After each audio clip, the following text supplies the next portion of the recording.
интернет-знакомства или знакомство в легкость. А это как? Когда общение в кайф, никаких нет игр. Просто есть мы.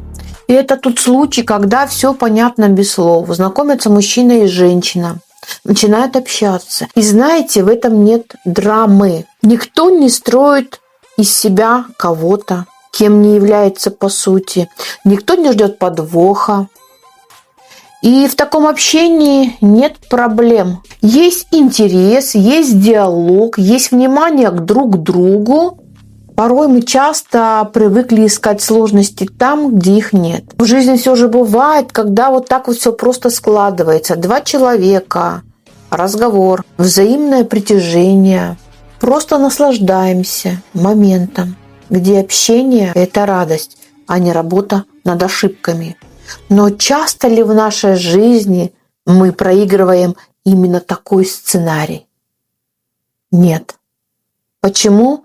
Смотрите мое другое видео.